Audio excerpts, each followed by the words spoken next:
I was standing on the second floor of that brick building on Main Street, about to tell my contractor, Mike, that the deal was dead. Then Mike looks at me and he says something that probably saves me or will save me at least $30,000 in taxes.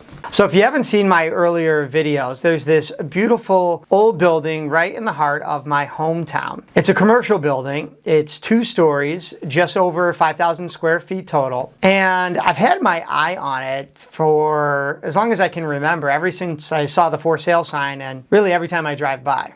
But yesterday, everything changed about how I'm looking at this deal. You see, Mike and I were looking at this ancient HVAC system. And then, of course, there's these cracked tiles in the entranceway. And there's a few more like really expensive problems that got me basically questioning everything. So like I said, I was ready to just walk away. But I know some of you know this. I went to that commercial real estate conference a few months back, and I learned about triple net leases, financing, cap rates. But the funny thing is, no one, not one person, no one mentioned what I'm about to say to you. Real quick, drop one of those exploding head emojis in the comments if you've ever had to walk away from a deal, all because one thing changed everything for you. So there I am with Mike looking up at this maze of ductwork, and he goes, you know, these energy upgrades that you would have to make anyway could qualify you for some tax deductions. Now, I'm guessing the look on my face is what had him laughing, because he knows I'm a first-time commercial buyer. I mean, I've got my residential investments, but commercial is still new territory for me. So what Mike was talking about to me might change how you look at every commercial deal going forward too. He said it's called 179D in the tax code. So 179D. And then there's also something called cost segregation. So I'm standing there kind of nodding, and he starts telling me about this business owner friend of his. He's a guy named Chris in Georgia. Now, Chris wasn't happy because he just got a tax bill for over $300,000. But he's like out in this rural area and he owns 3 different commercial buildings. Now, of course, that tax bill is what's making him unhappy. But what's going to make him happy is that he ended up doing something called a cost segregation study.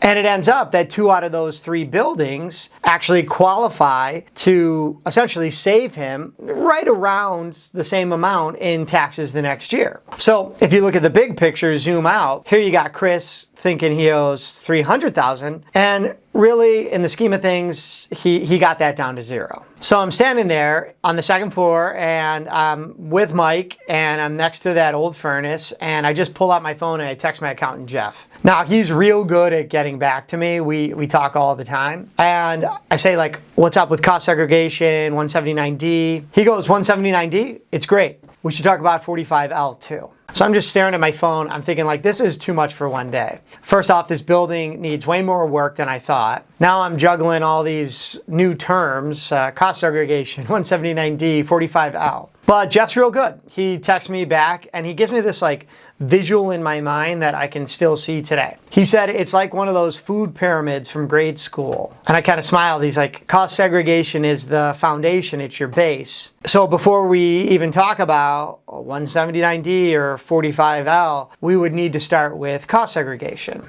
Now, I love a good story, but I'm a visual guy. So that picture in my mind of the pyramid, it stuck with me. So later in the week, I walk into Jeff's office and we sit down, we start breaking down the numbers for this building. Jeff says, okay, 5,000 square feet, perfect size for a lot of these benefits. I'm thinking to myself, really? Because I was doing a little online research about all those numbers and letters he threw my way. And I guess I just made the assumption that you need some massive, I don't know, office building or strip mall to make any of these tax strategies work. So I'm sitting across from Jeff at his desk and he's writing down these numbers and he's clicking away on his calculator. And then he looks up at me and he starts talking about a basic cost segregation study. He's telling me that's going to help depreciate some of the systems in the building, like the HVAC, for example. And then he says, then we can add the 179D deductions, and those can be up to $5 per square foot for doing things that make the building more energy efficient.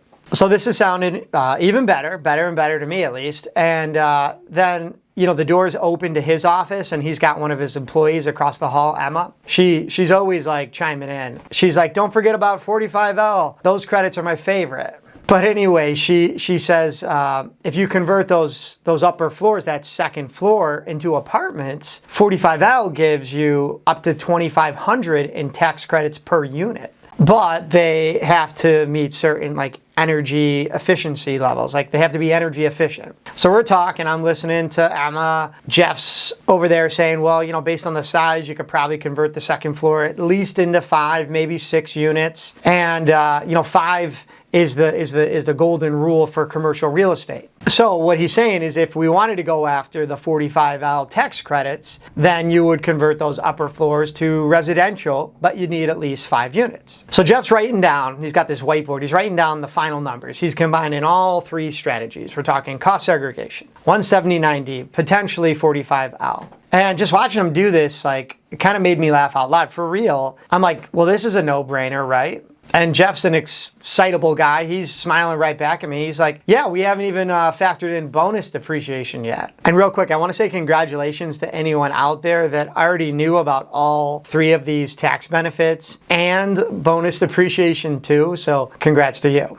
And all this reminded me of something at that commercial real estate conference I mentioned earlier. There was this presenter, Sarah, who owned a few small commercial buildings. She mentioned something when she was presenting that she probably left 6 figures on the table over the past 15 years, she said. And I love the phrase she used because I use it too. She said it's all because she didn't know what she didn't know. And that's the part that really drives it home for me. When I was sitting with Jeff, I thought of that pyramid visual he mentioned. And he went on to say the mistake most people make is looking at these benefits separately. But when you sit back and you watch what happens when you stack them together, it can be super powerful. So for example, take that HVAC system that needs replacing anyway. Cost segregation lets you depreciate something like that faster than normal. 179D. That gives you extra deductions for essentially making things even more energy efficient. And because we're potentially planning to add those residential units to the upstairs, 45L tax credits could apply too. But then Jeff looks at me like he's getting serious. He goes, there is some urgency though. And I'm curious, he's like, that bonus depreciation that I mentioned, it is 40% this year, but it drops to 20% next year. And in a couple years, it's supposed to be completely gone. So for me, if I'm going to buy this building, this isn't one of those maybe someday situations. This needs to be, if we're going to use all these tax strategies, this needs to be a right now situation.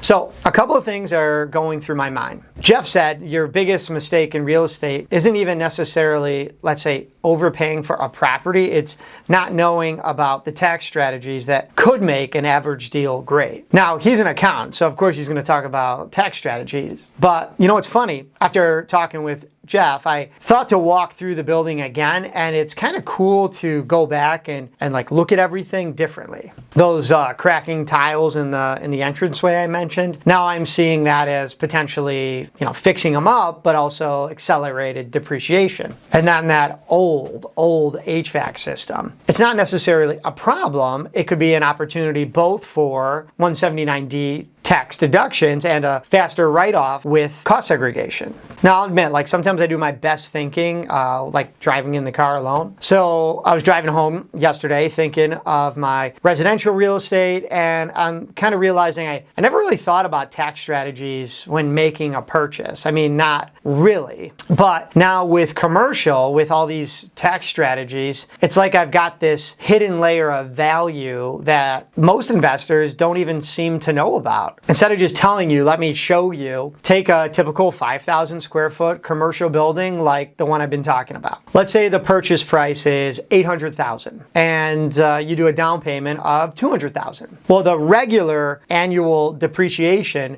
would be about $29,000 a year. But watch what happens when we layer in all these tax strategies. Cost segregation could accelerate the about $200,000 in those first few years. The 179 49D, that could add another $25,000 in tax deductions. And then 45L could add up to $15,000 if we convert the upper floor to residential. And then don't forget, if we do this in this year, there's that 40% bonus depreciation, but that's disappearing soon. Drop a money bag symbol in the comments if those numbers and all this information is surprising to you, because it sure is surprising to me. But you know what else surprised me about these numbers? And I'm saying me. I was thinking, why didn't anybody talk about any of this sooner? I mean, I know it's my own fault. I take responsibility for not learning this sooner, but as I'm walking through that building, there's actually a current tenant downstairs. That tenant's been there 12 years, running this amazing tutoring business, helping kids learn better. They're planning to stay, for at least another decade, but this space, it needs to be modernized. Everything, the upstairs layout, the windows, energy efficiency, everything. And that's kind of where it all comes together for me. I'm loving these tax strategies because it's making this deal seem like awesome. And obviously I can save a lot of money, but I can also kind of own a little piece of my own community. And doing something like that and sort of making it better is exactly kind of where I'm at in life. So all this is literally clicking for me right now. I was worried about the problems before, but I am now starting to see more of the opportunity that's in front of me. So that's why I wanted to make this video. I kind of wanted to share that with you. So anyway, if you're thinking about getting into commercial real estate, or please, if you already own some property, then I'm going to leave a link down below in the description to help you learn more about all three of these tax benefits. And I'm learning right alongside you, and I'll keep sharing everything I learn right here on this channel, so make sure you're subscribed.